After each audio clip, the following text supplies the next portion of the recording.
Well, welcome. It's good to see people rolling in. This is, of course, the Movement Cafe, and we are starting our Movement Cafe for 2024. And we have every third Wednesday a Movement Cafe where we invite people across the United Methodist movement and beyond to come and share and learn about what is going on with creation justice, especially in the UMC, but also in general, because UMC, of course, has a lot of partners and is also connected in many ways in many communities. So I am Rashinda Fairhurst, and I just couldn't be more glad that you are all here. I am one of the team members of the United Methodist Movement Cafe. And also team members are here, Dawn Lewis. She's our host for today, hosting, and Kathy Velasquez Eberhardt, who is awesome. And anybody who has anything to do with United Methodist Creation Justice movement knows Kathy, who is the organizer of all things and absolutely does a fabulous job. Again, I want to invite people to put in the chat where they're from and who they are and how they're connected. I also want to invite Kathy to share a little bit about the United Methodist Creation Justice movement. So, Kathy, it's turning over to you.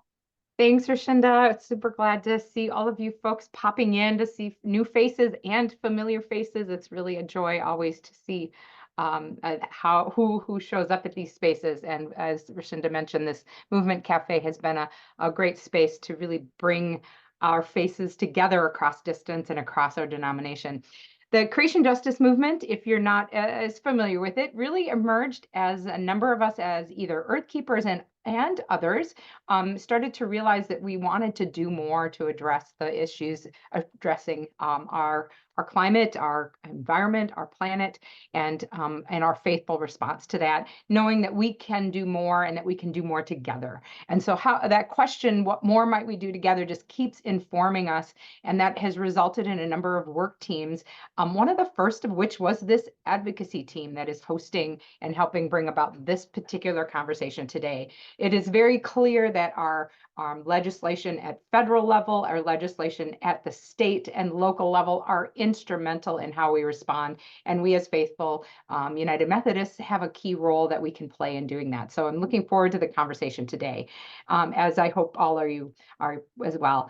Just in addition to that, I just want to tease out that we also have a number of other work teams that are doing incredible work. A wonderful worship team that has just put together some materials with discipleship ministries. Look for that shortly in your inboxes and on our website, but discipleship ministry already has it up online.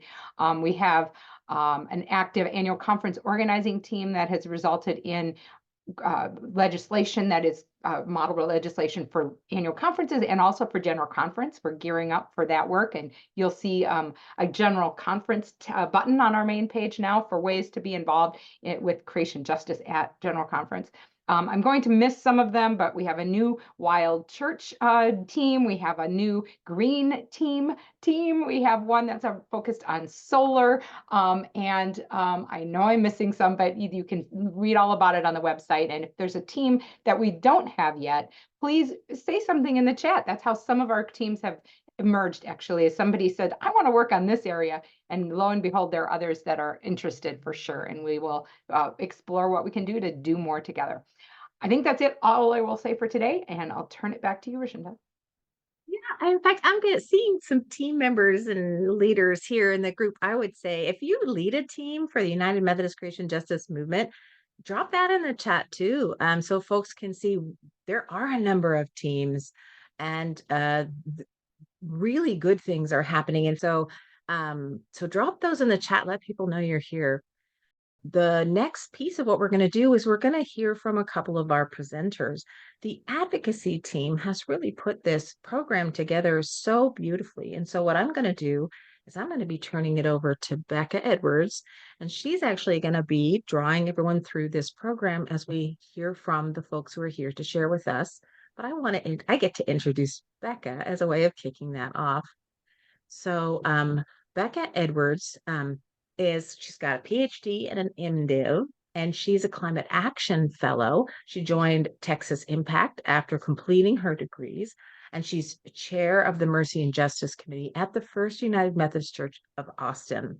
So she's a certified deacon candidate in the Rio, Texas annual conference. So her PhD is in wind science and engineering at Texas Tech University. So there's a number of people who start with science and end up in seminary, which is absolutely fantastic, and I think so good for church. So she spent 10 years teaching climate science, earth science, and engineering courses and conducting research in the areas of hydroclimate extremes and air quality. So if you have any questions about this, now you know who it is to talk to. I'm going to just pop this in the chat so everyone can read her bio as they go, and I'm going to turn it over to Becca. So Becca? Thank you so much, Rashenda, and thank you all for being with us today. I am really looking forward to hearing from our two presenters. So today we're going to be talking about the importance of state and local advocacy for creation justice. And there's a few reasons that state and local advocacy are particularly important in this moment. And one is that with the current challenges with hearing and passing legislation at the federal level, now is a really good time to spend our advocacy, energy, and time on our local and state lawmakers. And the second reason, which is true regardless of what's going on at the federal level, is that even though we hear the most about international and federal level climate policy, the place where most of those policies really get implemented is at the state and federal, or the state and local level. And so advocating in those spaces is one way to make a big difference on climate policy, even as far as it goes up to the international level. So with that, I want to introduce our two speakers today that I'm very excited are joining us. We'll hear first from the Reverend Emily Carroll. Reverend Carroll is the senior pastor of Shady Grove United Methodist Church in Mansfield, Louisiana. She also serves as the director of Green the Church, Louisiana. Reverend Carroll studied environmental leadership at McCormick Theological Seminary and earned a master's in divinity from Morehouse School of Religion. Reverend Carroll served on the staff of Ebenezer Baptist Church under the pastorate of Senator Raphael Warnock, which I think gives her some great credibility in our conversation today. Our second presenter is Reverend Laura Kigweba, who is Director of Grassroots Organizing at the General Board of Church and Society of the UMC. In her position, she builds, strengthens, and equips United Methodists to transform the systemic conditions of injustice, both within the church, the community, and the world through faith-based community organizing. Prior to joining Church and Society, Laura studied at Wesley Theological Seminary and served as a local pastor in Baltimore, Maryland. Both Reverend Carroll and Reverend Kigweba served on the delegation of the General Board of Church and Society to this year's UN climate negotiations, also known as COP28 in Dubai.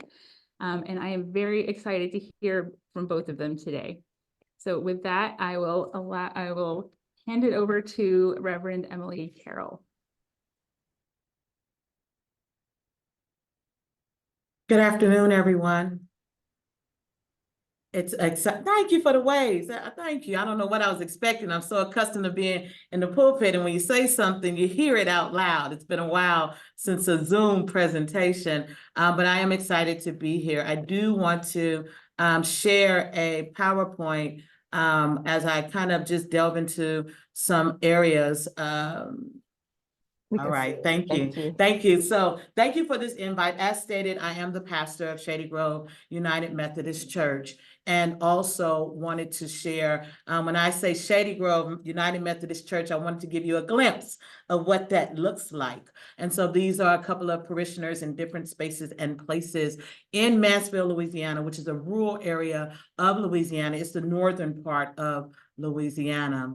And then secondly, I wanted to share work with Green the Church. So my work with Green the Church is a national initiative to get Black churches in this conversation of climate change and the environment. We have began to have some offshoot of some affiliate chapters. So there is Green the Church Louisiana. We are working on our DMV chapter and our Missouri chapter, and our California chapter is up and running, and wanted to just share something about that. Within Green the Church, it's an organization that started about 2009. The founder was my brother, Ambrose Carroll, and I began being involved in this conversation of climate change and Black churches as far back as around 2014, 15. We operate off of 3 pillars in this space: amplifying green theology. What does God have to say about our climate? And then we operate with this dynamic of promoting sustainable practices. And then lastly, let me go back, promoting sustainable practices. So that's everything from your churches, as far as being good stewards of the buildings that God has given. It has to do with sustainable practices, is renewable energy, sustainable practices, practices that involve this conversation of food sovereignty, not necessarily only food pantries where canned goods are given, but this dynamic of the fact that there are so many areas where there are food deserts in so many communities. And so when we look at this dynamic of promoting sustainable practices, amplifying green theology, I wanted to say a little bit about those pillars as we get into the core conversation, because the third pillar that we operate under with Green the Church is building power for change, supporting member churches and identifying how they can flex their voice when political and people power to advocate for green policies. And I find myself in this space. It's the space that speaks to me the most. It's that justice space. It's that space where I can really be a conduit for the people of the church. And when I was getting ready to put together a little flyer for Shady Grove, a lot of times when people have church anniversaries and they speak about their churches, they pretty much only put the building. And they're very excited about, we are always excited about our buildings as individuals of faith, and we are always loyal to maintain them as best we can. But sometimes I feel the core of what makes up the church, which is the people, oftentimes can get a little lost in the shuffle. And for me, just this care and concern about God's people is pivotal. And so building power for change. Now, when I think about building power for change, I think about the icons of our space. I'm glad that I'm talking or presenting to the choir. Thank you for that poll that we started off with, because it helped to put a lens on who we are speaking with today, who is already on the line. And it appears that the persons who are on the line, a very large majority, are individuals who already are accustomed and aware of this dynamic of advocacy and advocacy in an action packed way. And so that was really, really excited to see the polls come out the way that they did. And so, but as I started thinking about this dynamic of policy and advocacy, and just thinking about Movement Café and how we are creation justice and what all of those words mean, it made me go to the father of environmental justice. And who you see on the screen is Robert Bullard, father of EJ, American academic, former dean, author, activist, and the like. Then there's a quote. The quote that he's talking about is when you start preparing or you start taking back layers of an onion and uncovering, in essence, inequity that's been subsidized by the government, it makes a lot of people uncomfortable. And I think about this work that we do. A lot of times, sometimes we're uncomfortable because we're speaking to individuals that may not support what we're saying. But all of this is, in essence, this dynamic of what policy advocacy is about. It's about bringing voice to issues. It's about helping to change the narrative, helping to influence and to educate those decision makers that are high up in our nation. And so you see him standing here in front of Texas Southern University with that of the EPA Administrator Michael Regan. And that was one climate champ that I like to call. And then the second person that I thought about from a justice lens is that of John Lewis, an American politician and a civil rights leader. We're talking about advocacy. We're talking about advocating and being persons on the front line from a justice perspective. And you all know, or some of you may know, this dynamic of getting into good trouble. It's necessary. Because it helps to redeem the soul of America. And so we find ourselves as the soul of America in this conversation of climate change with a need to helping redeem the soul. I live in Louisiana. It's a red state. It's not a state that has a whole lot of climate champs or climate proponents or those individuals in the legislature that are promoting. I have a lot of clergy persons that still are up under the auspices that climate change isn't even real. So it's very hard to have these conversations and dialogues with individuals when some people don't even believe the cusp of where we are as far as what climate change is and how it is in essence becoming a detriment to so many people in and around our land. Now, when I think about the soul of America, and I think about this dynamic of policy and advocacy for policy, the way that it really happens, and you all probably have already been able to attest to this, is by way of partnership. Networks, partnerships, memberships. All of these things are pivotal, and I have found them as being a necessity. Partnership, and it's an arrangement where parties known as partners agree to cooperate to advance their mutual interests. And I'm saying all of this because no man is an island, and the way that this works best is when we partner. Most of us in this space, we are aware of the Conference of the Parties. They are in essence COP28, 28 years of partners, over 200 of them coming together to tackle climate change. When I think of this dynamic of partners, I think of our Bible that we have, and the Bible, when we think about the Bible, when we think about the New Testament, and we think about how Jesus sent them out 2 by 2, not 1 by 1, no man is an island. And so I kind of think about this dynamic of we needing each other. And that's how things happen at the state level, at the local level, whatever it may be. So policy advocacy, like I mentioned, is the process of negotiating and mediating a dialogue. The whole purpose is ideas, evidence, and proposals, and subsequent acts that we are trying to get individuals to move on. I put this together because I thought of those entities that I work with, that Green the Church works with in order to do the work, whether it is state, local, or on a federal level. So one of the agencies that I work a lot with is Climate Action Campaign, I being Green the Church. And the reason that I am learning the importance of being a part of these agencies, whether that is in a partnership mentality, whether there's an MOU or not, whether it is just a dynamic of being a part of a network where you can just be a member, or even if it's a matter of knowing that these entities exist and being able to visit their websites without necessarily partnership. And I'm bringing this into the conversation because it is so important to have the knowledge, to have the ideas, to have the numbers that are needed to help influence and to educate individuals who are policymakers. When we were in Dubai, US CAN every day gave a press briefing. They were letting us know what was going on, and that was a way you could get you some intel without reading through these thick packets of information.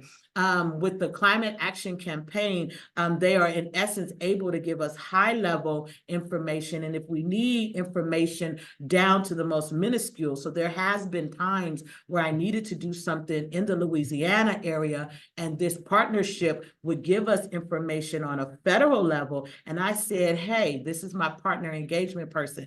I need to know some things about Louisiana, some stats about Cancer Alley, some information as to what's going on with LNGs. And so they were able to get that for me because we are all busy individuals. And so we shouldn't spend too much time spinning our wheels on trying to learn or summarize various components of legislature because there's so many entities that has done that. And they do that for people on the front line, people who are actually making those phone calls and scheduling those meetings and the like. And so with Climate Action Campaign, have worked with them in many different settings as it relates to a policy and attending meetings in person and things of that nature. I'll also speak on the dynamic of, as we think about phone calls and as we think about visitation of legislatures, one of the things that's most important, though, is developing the relationship. So we are learning how important it is to develop relationship with members of Congress. And that development of relationship, it happens in various forms.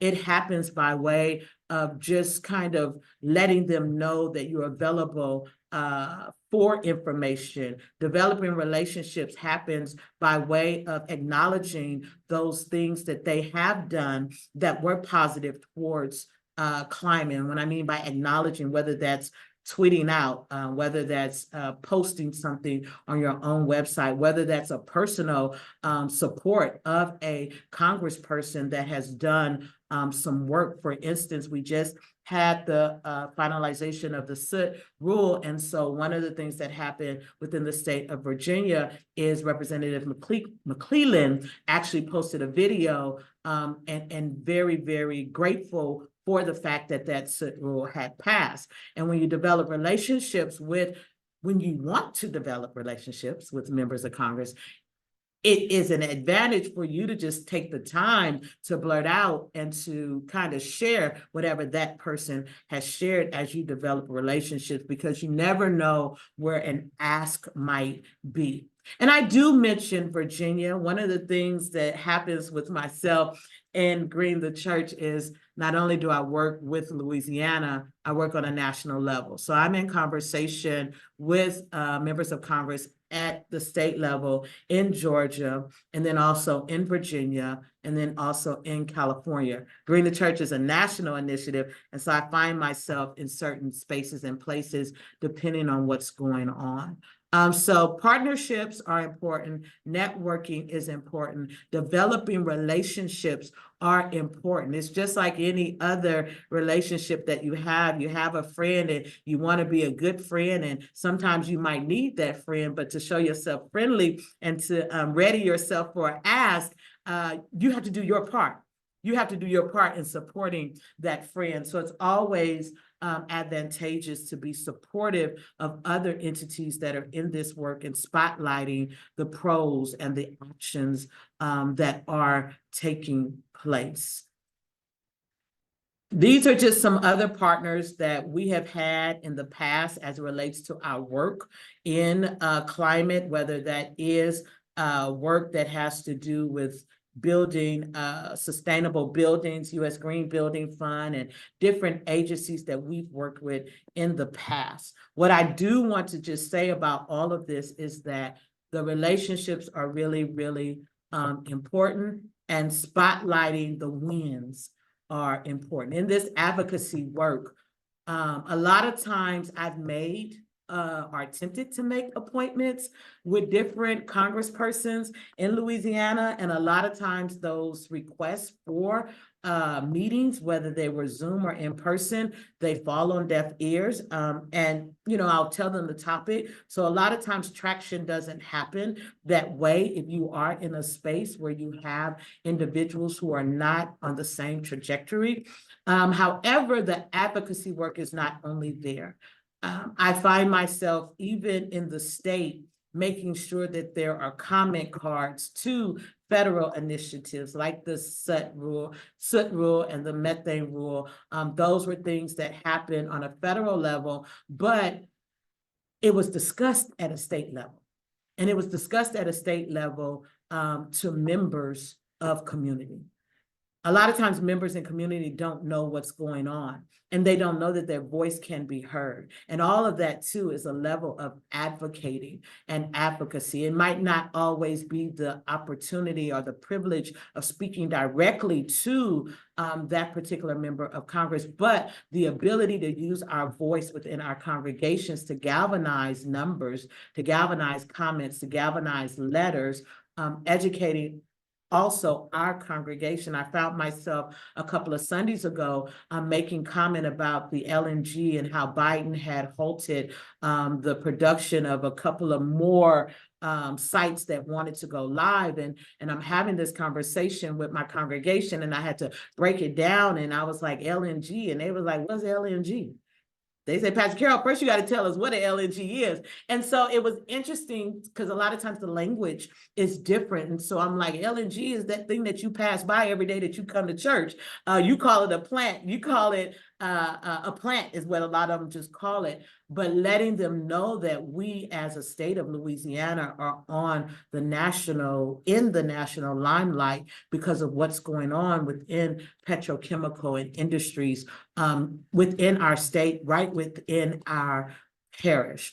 So a lot of times the advocacy work happens and can happen at a level of educating, galvanizing, and bringing in the parishioners together. And I apologize, Reverend Laura, because I'm realizing I'm kind of getting into that space of organizing. So I won't say more about that, but I am excited to be in this work. And even though there's a level of excitement, there's levels of difficulty, there's levels of not a lot of people in it. So it's exciting to be in this space with over 45 persons across the nation who are like-minded. And so my prayer is that we always continue to get in good trouble, and that we always continue to be that light of Christ and do as our social principles as United Methodists speak on, and always being a mind that's focused on justice and equality for all. Thank you. Thank you so much, Reverend Carol.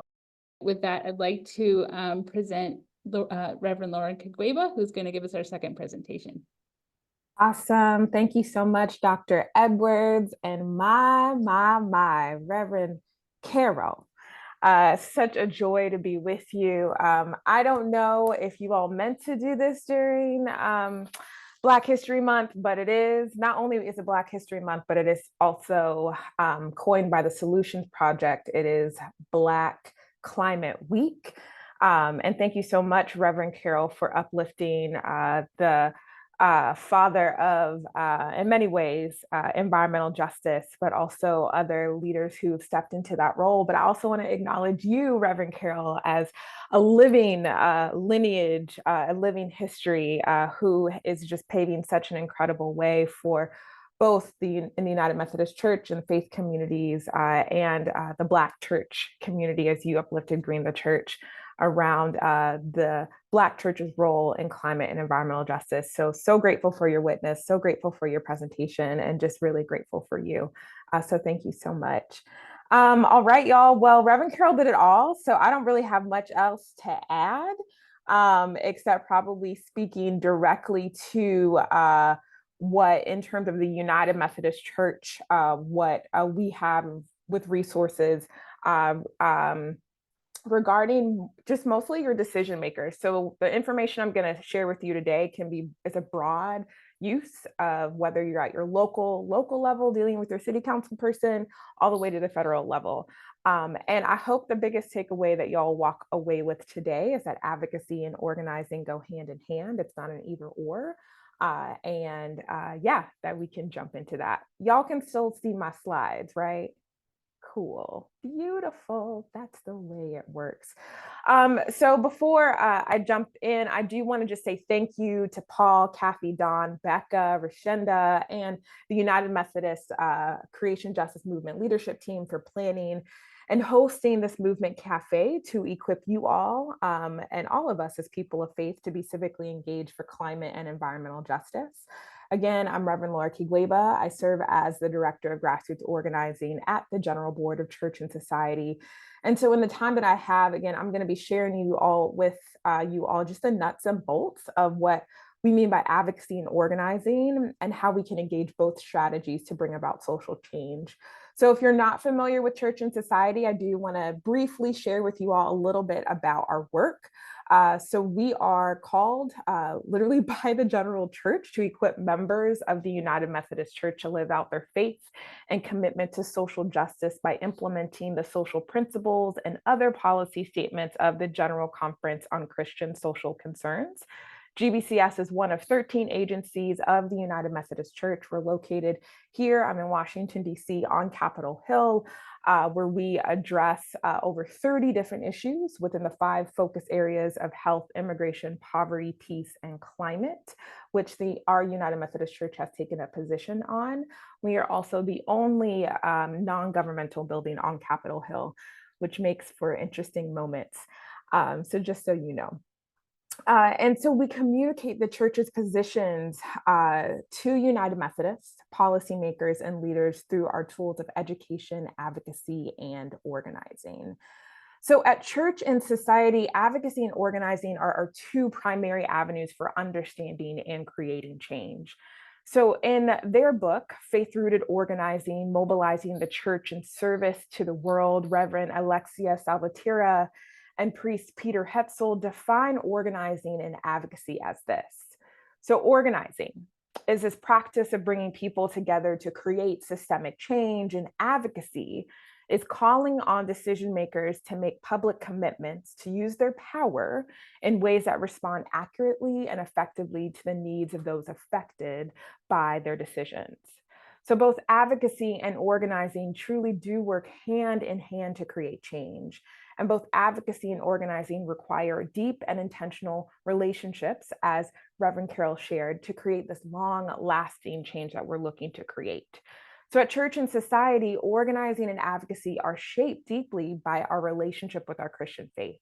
And this is why we engage in faith-based organizing, which we understand at its core is a gospel practice. We believe that Jesus, in relationship with the surrounding communities and his disciples, invited, trained, and equipped others to share the good news of the gospel. And in the same way, through faith-based organizing, we invite, train, and equip United Methodists with other communities of faith to continue to share that gospel to transform our lives and our communities.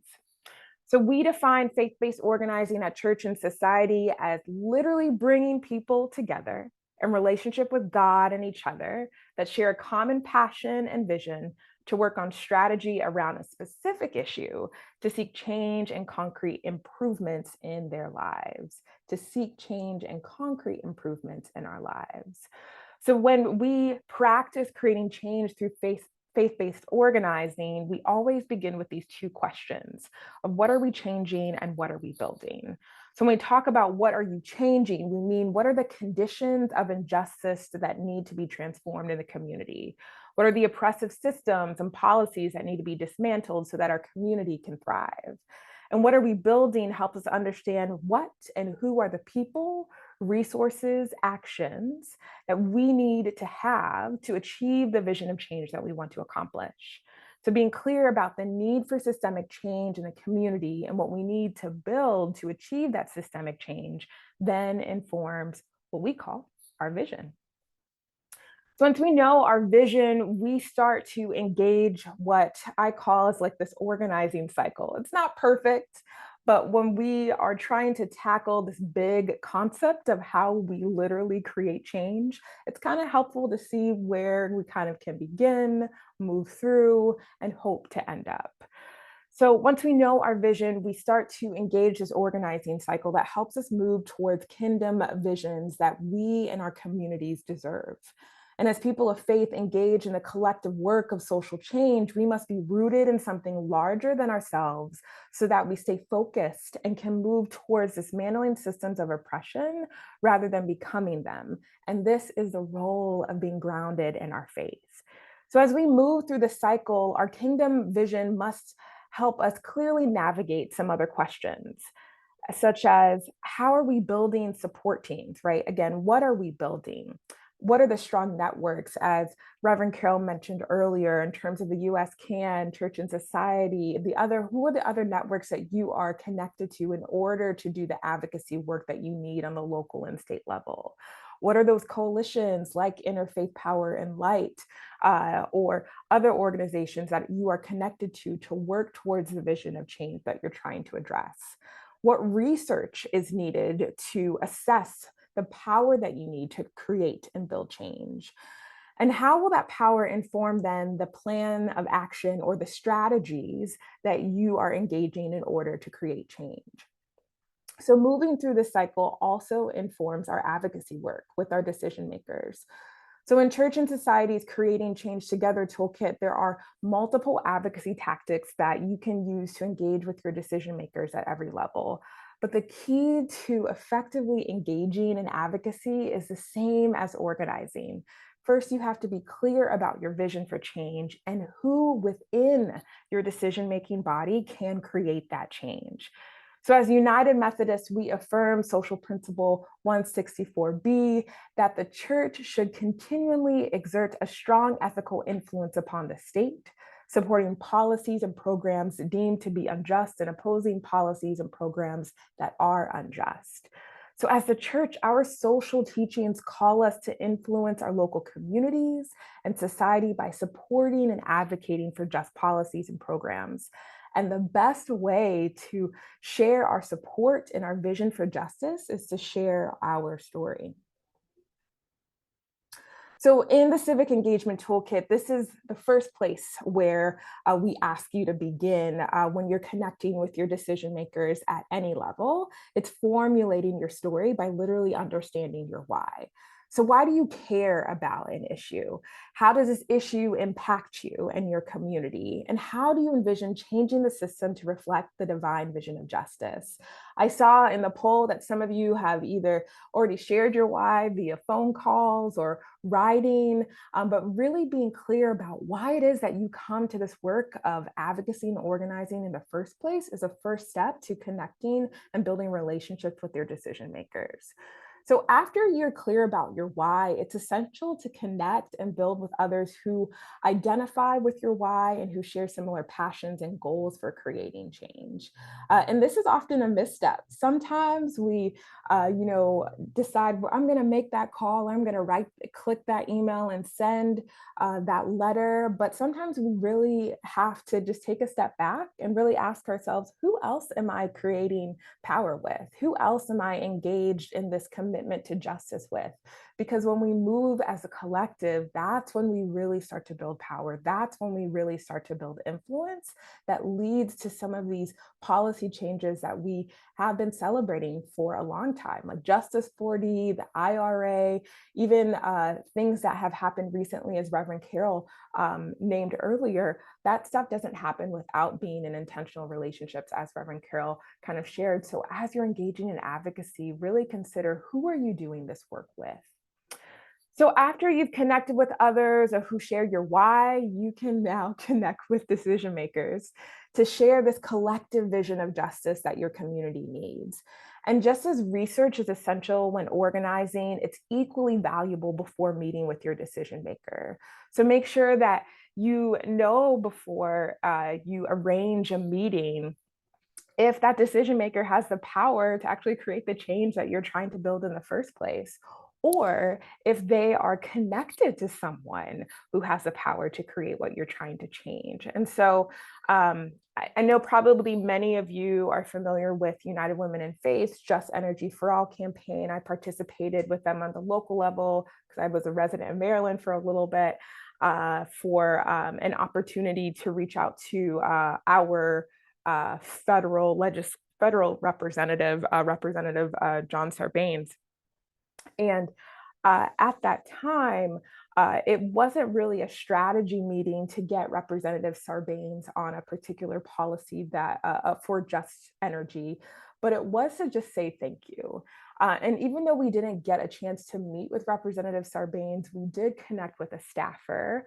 And I was partnered with an incredible climate justice advocate with United Women in Faith who remembers a time when you could swim in the Chesapeake Bay. And what was beautiful in this virtual advocacy visit was the staffer could not ever have imagined of what it would look like to swim in the Chesapeake. And this woman just talked about the healthiness of the water and the beauty of the land at that time. And I think what we have to remember in our visits is that we're also connecting with another human being, not just a decision maker, but someone who's interested in our story, in the way that we tell it, and how our specific story informs policy.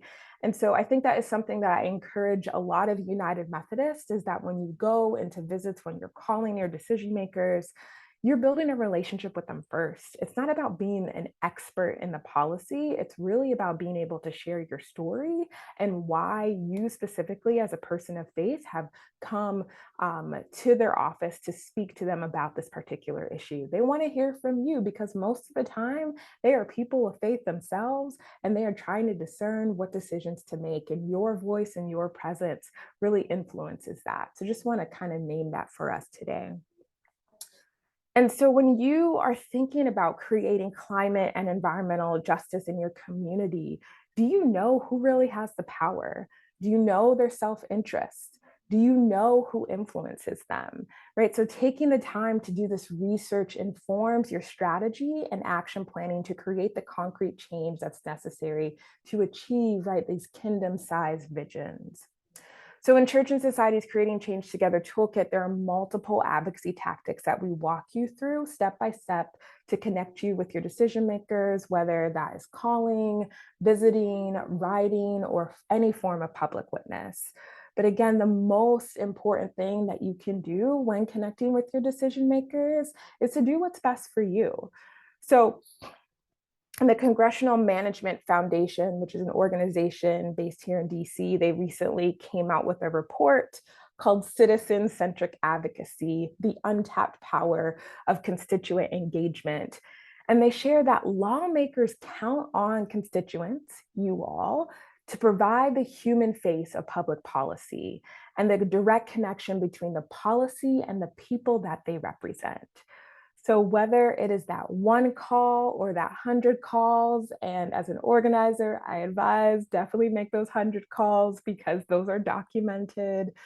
People, our decision makers, are able to see that these just aren't one-time calls or one-time visits, but these are stories of their constituents. These are stories that are meant to shape the policies that they're advocating for at every level. So just to remember that you literally are the human face to these public policies that our decision makers are trying to make to become law. So communicating with your decision maker, either with social media, a call, a visit, or a public witness is essential because it builds power within you to tell your story, collective power if you're sharing multiple stories, and it also is influence over and with your decision maker.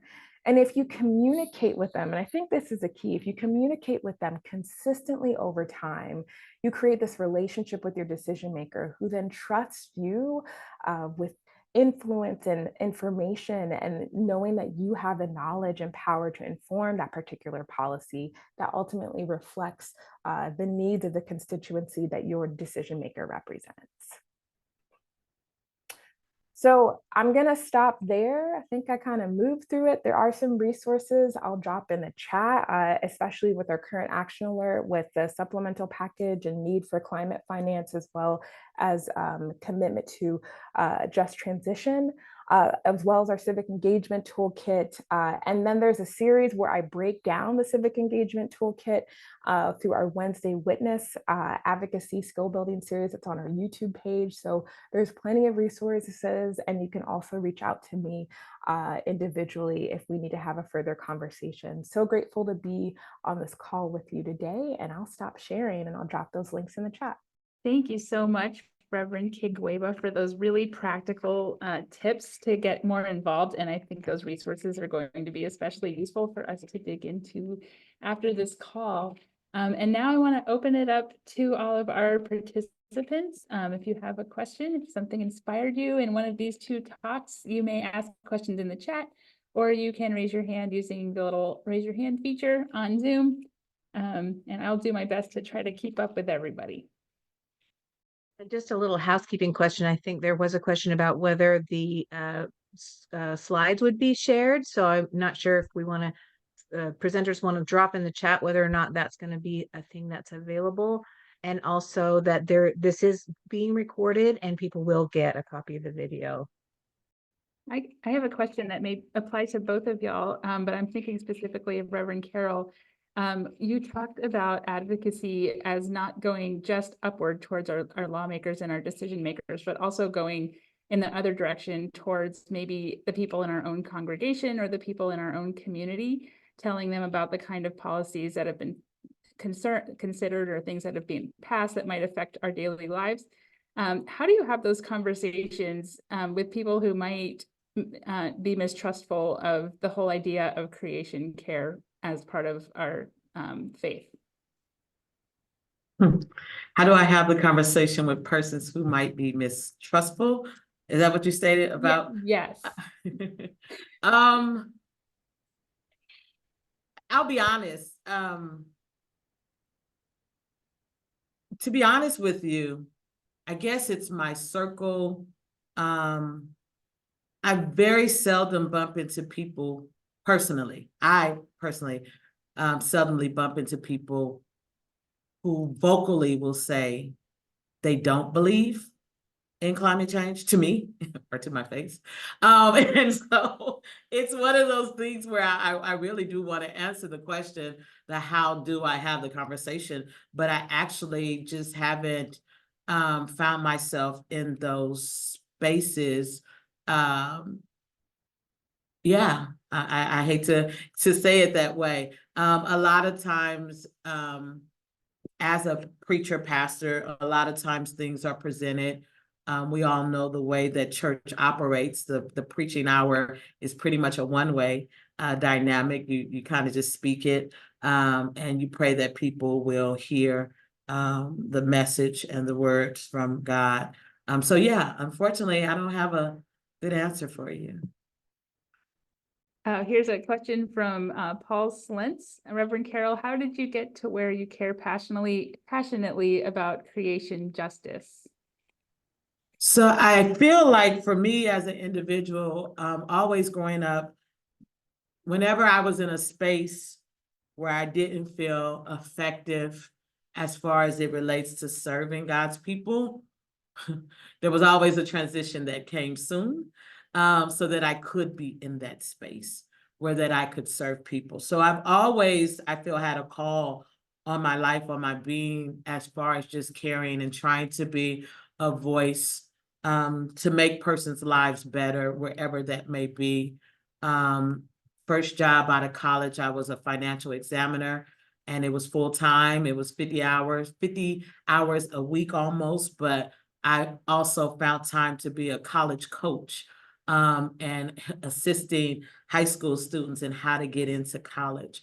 There's always just been that focus. And so as time kind of moved, like I say, 2009 is when GTC started. And then around 14 is I came on board. It was started by my brother, Reverend Ambrose Carroll, and Carroll Ministries. Myself and my three brothers are clergy. We're ordained, seminary trained clergy. My dad was an ordained Baptist pastor, preacher. So there's always been this dynamic of caring for others. As I began to learn more about the interconnectedness of environmental justice and social justice, it just goes together. I grew up in Oakland, California, across the street from Granny Goose Factory. And 10 years later, I'm talking to a friend of mine, and she tells me everybody on that block that was still there has cancer. And we started just thinking about there had to be a correlation of the smells that we would get from the Granny Goose Factory. And so things just, they go together from a perspective of loving on others, caring for others, and doing what I can do so that there's equality of life, economics, equality of land, and equality in air, because our air is segregated and it shouldn't be. All right, thank you for that. Another question from the chat is for both of y'all. Advocacy work can take a lot of perseverance. Can you recommend spiritual resources that you find helpful in keeping centered in our faith for the long haul? Reverend Laura, I'll let you go first. Because I just want to say the Bible. Yeah, I was gonna say, I think, and I'm grateful for the United Methodist Creation Justice Movement for creating those worship resources, because I think so often within the context of a local congregation, we read scripture, but we don't really realize the beauty of it being set within an agrarian society and what that means in terms of the relationship to the land, and how in our current society we're so disconnected, like it's so industrialized that we forget about our relationship, not just to conserve and steward, but actually to be interconnected with creation. And so I would say a really important thing, and I'm probably going to do it as soon as I get off this call, is I'm going to go on a hike with my dog outside. And I find myself doing that even more right now, is being in the beauty of nature. A resource that I think speaks to so powerfully about our interconnection as people of faith is the book Eco-Womanism by Reverend Dr. Melanie Harris. And so that is not a resource that I dropped in the chat, but happy to find it and share it with you all. So I would say any opportunity that you have to connect with the land. And one last thing I'll say about the beauty of the methodology behind eco-womanism is the first question that Dr. Harris asks is, how do you honor your eco story? Which I think for all of us, we can remember, even ask our lineage around what was our first connection with the land, and being able to honor that. And so my family's from Burundi in East Africa. My family were farmers, honey keepers, herbalists. And so my connection to the land is so multifaceted in a way that being outside reminds me of who they are and reminds me of who I am. So hope that's a little helpful for you. There's a short prayer. I literally was just sitting in the living room and opened this little book. And it was a book by Marian Wright Elderman. And in there was a prayer that said, God, help me to be like bamboo, which sways and moves and bows, but never breaks. And I find myself coming back to that because it's short, it's simple. And it just kind of helps me to, gives me that oomph that I need, knowing that I won't break, that God didn't put me in this to allow me to break. And then also even for a spiritual component of what's needed to kind of keep that spiritual piece a part of who we are and the work that we do. What I'm trying to say is that I find myself galvanized to making time for moments like this and circles like this, especially when they're virtual and available. Being around like-minded individuals does something for the soul. Sometimes I'll jump on a call with Together Louisiana. I'll jump on a call. I'll go to a website and find webinars and type in the topic. It's rejuvenating to just hear others speak about the same topics that interest me, because there are not a whole lot of people walking around Shreveport, Louisiana that want to have this conversation. So just kind of tapping into the resources that we have via the World Wide Web. Go ahead, Clark. Oh, sure. Thanks a lot. Thanks for the presentation today.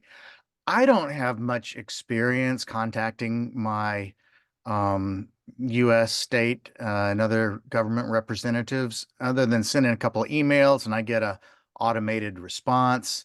So I'm just not very excited about getting into that advocacy. But do you think it's going to go differently, or how do you speak to someone like me that says, I don't think that's going to work out?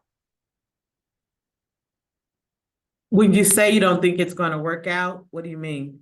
I just, well, I have trouble putting into words, but in terms of my advocacy efforts, I feel most comfortable more in my local community, my local church, friends, and things like that. When you get up into the higher levels, do they really want to hear from me, especially being in Texas? They're not going to want to hear what I have to say. That's my impression. Um, so how do you get your foot in with my negative attitude? I do feel like as I did more visits and most of my visits have yet to be with an actual representative. A lot of times it ends up with a staffer, a legal aid. What I have learned is that a lot of times when you're coming at them, definitely yes, with the stories because you are a constituent, but when you're coming with them with some intel or information, I've been learning that yes, they do want to hear because they're able to present to their boss more information so that their boss is not completely ignorant of what's going on. So I would say that yes, a lot of times there are times when yes, they do want to hear from you. I'll just speak on that. Yeah. Yeah, and I guess I'll just add, Clark, thank you so much for your question. And I think don't forget the power of changing the narrative by sharing your narrative. I feel so many times on the Hill that this is a big, massive bubble, and that Congress just comes and goes. And even when they go back for recess, they're still talking to the same people. And then every once in a while, someone gets courageous, and I hope it's more than once in a while, and they just share a different perspective. Um, and you may even recognize with your own position and privilege that there is a different story that your constituent, I'm sorry, not your constituent, but your member of Congress is kind of, I would say, is influenced differently by. And so I wouldn't lose hope, especially as a person of faith. We are people of the resurrection. We are hopeful people. And I feel like every time that you have the ability to share your story, that is a privilege and an opportunity to create change and to inspire something that hasn't been heard. And so even though there is this larger narrative and also feeling that nothing is moving on in Congress, that does not mean that we need to be silent. I think it means that we need to be louder and also move, as Reverend Carroll spoke to earlier, within relationships with a little bit more intentionality. So I hope that's helpful for you. Well, thanks. So when I share my stories, that mean I am talking to a staff member? Not Am I always. just putting a new email in their database? Sometimes you can talk to a staff member. Sometimes you could get a surprise and talk to a member of Congress yourself. And Okay. I'm not sure about Texas. I know for Tennessee, they always had Tennessee Tuesdays. And if you were in DC on Tuesdays, you can meet directly with your member of Congress. But I wouldn't, if you would like to come to DC, happy to host you and arrange some meetings with for you. So just know that I think there's different opportunities of connecting with different levels of staff in a way that does create influence, as Reverend Carroll named. If I could add something, Clark, as someone who's relatively new to visiting lawmakers, I will say it's very intimidating, and it felt at the beginning like, what could this possibly do? But I've been pleasantly surprised with every single interaction that I've had. They're always friendly and professional at minimum, so it's not a scary experience, and often it's very productive. So I would say I understand that your apprehension, but I would not let that stop you. All right, thanks.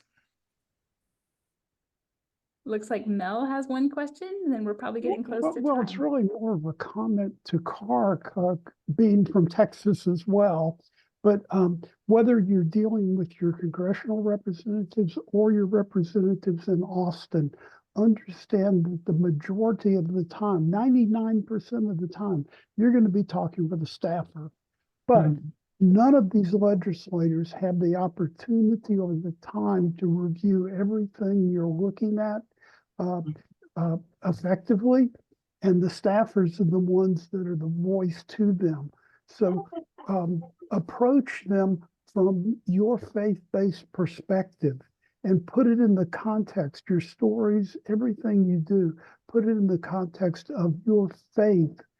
And that I have found over many years has been the most effective way to communicate with those legislative offices, because as I said, you don't often get a chance to speak to the representative or the senator in person.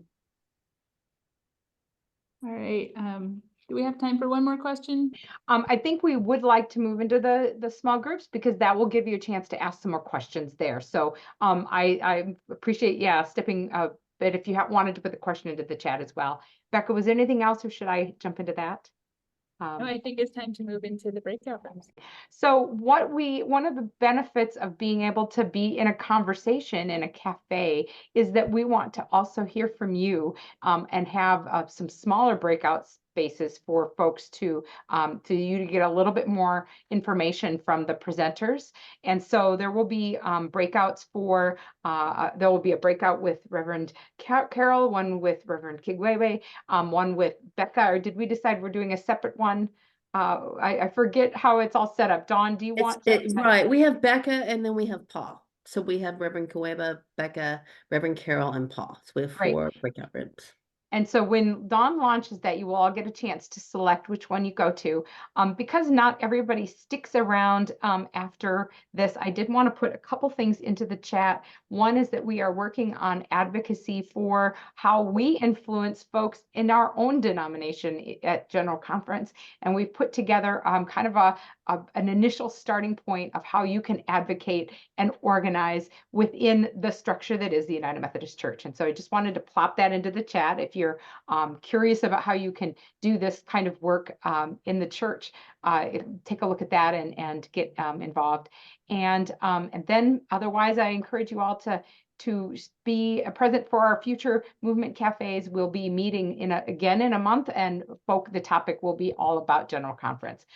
So very allied kind of conversation, just in a different institution. Dawn, is there anything more you want to say about the breakout groups? No, you'll see it'll pop up if all goes according to plan on your screen, and then you can just choose which breakout room you want to go into. I'm going to go ahead and open up the rooms. So you should all see that in front of you. Go ahead and select the one that you would like to be in. If you look forward to you all having good conversations.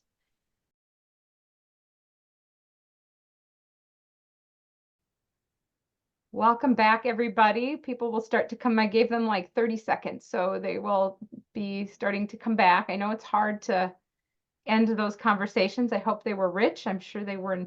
It's never enough time when you start talking, but at least a place to start and some initial relationships that we can build in these virtual spaces. Give it 3 seconds and everybody else is going to be kicked out whether they want to be or not. Here they all come. Welcome back, everyone. I hope you had some good conversations. I know it's never enough time, but it's hopefully a space to start some thinking and conversation, and to really enjoy the benefit of this being a cafe, a conversation space that we can hopefully carry into the future. We want to wrap this up before the half point of the hour, and we're going to have a prayer from Paul to close us out. But before then, are there anything that came up in those spaces that really folks want to bring up? A minute or two of something that is just so important that we want to share. Fawn, go ahead.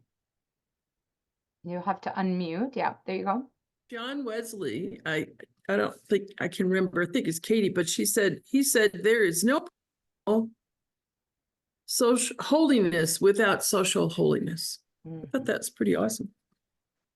Yes, our founder it goes both ways. Certainly has some important wisdom that is very applicable for us, for sure, in this movement. Just a quick reminder that we will be sending out a link to this recording along with some of those resources. It will also be posted on our YouTube channel and all of our other previous movement cafes are there as well right now. I've plopped that into the chat. And the website that has all of the information about the movement cafes are here, so you can see future ones as well when they're ready. General conference will be the focus in March and probably in April as well, as we get ready for the April general conference. We will be having an Earth Day event, the evening of Earth Day. It will be live in Charlotte, North Carolina, and online everywhere else. So if that is something that may be of interest to you, may you just reserve that time, 7 o'clock Eastern time. I think that's it for the announcements, and I will turn it to Paul to close us out. Thank you, Paul. Okay, and I just want to thank all the presenters for taking time today, and also the Movement Cafe folks, and Reverend Laura, Reverend Emily, and Dr. Becca. Thank you so much for presenting. And let's close in prayer. God of creation, God of love and justice, thank you for the gift of this day. Thank you for loving us and not giving up on us, for working to heal and restore your creation every moment. We thank you for those who have led us in this webinar. Continue to inspire them to be leaders and co-workers with you for the healing of this earth and for justice for all people and for all our other than human fellow creatures. Thank you also for all who join in this call today. Give all of us the love, courage, and wisdom to be faithful defenders of your creation and advocates for justice. Help us to be more like your son, Jesus, who showed us what courageous love looks like in his living, in his dying, and his rising. And it is in his name that we pray. Amen. Amen. Amen. Good to be with everybody. Everyone. Thank you, everyone. Thank So you. glad to have you here today.